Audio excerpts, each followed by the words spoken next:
where are you starting from, and then where are you trying to go? Because the GPS needs those two things to get you to your spot. And another thing about as we continue on, and I tell people you got to think about it like a GPS. When you're on the right path, watch this. A GPS never talks to you until what? Until you miss the exit, right? Or you're about to come up on the exit. Mm.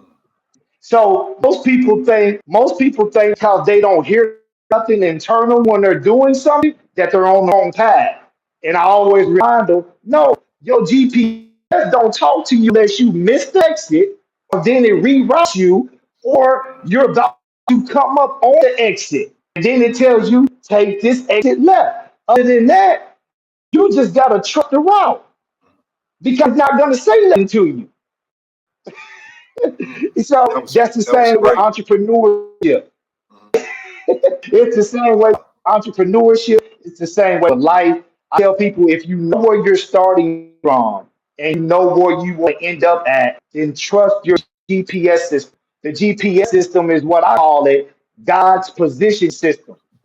GPS, God's position system. So in order for God to position you right, then He needs two things from you: where you're starting from and where you're ending up at. So yeah, man. So just talk a little bit about if you got any more questions or Mhm. challenges or stories right now. We're about 25 minutes in. I kind of want to get the community just in case you had any more questions, challenges, stories that I can help you walk through right now. It sounds like you've made great progress, man, since the last episode. And I'm excited about the thing that you and your wife are going to continue to do. But if you got any extra questions or anything like that, I would love to answer right now for the community, man. Okay. Well, for the people that are tuning in or going to tune in that are inspiring entrepreneurs, I wanted you to go back to when you first started out. Maybe you were an employee. Let's go back to when you were employed. What was it when you were employee that made you say, "Yo, this is it.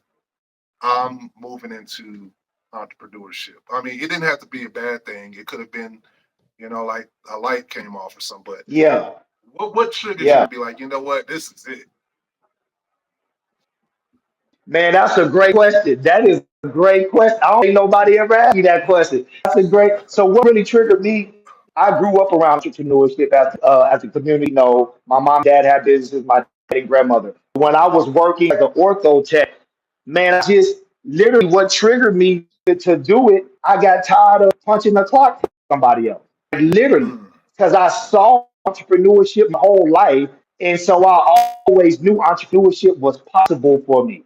I always knew entrepreneurship was something that I was really supposed to be doing. So the day that I really, really made that decision to like quit, my wife tell you, like I had been playing with it for a while, and one day I woke up and I told wifey, I said, I'm quitting today. And she looked like, what? what? I said, yeah, babe. I said, I think today was the day. Like, I just felt it. Like, it was brewing. It kind of got, how tension builds up and it builds up and it just built up. And I was like, I can't do this. Like, I'm a bet on me. I saw entrepreneurship my whole life and I bet on me. And I just took the leap, man, and I haven't looked back since. Yeah.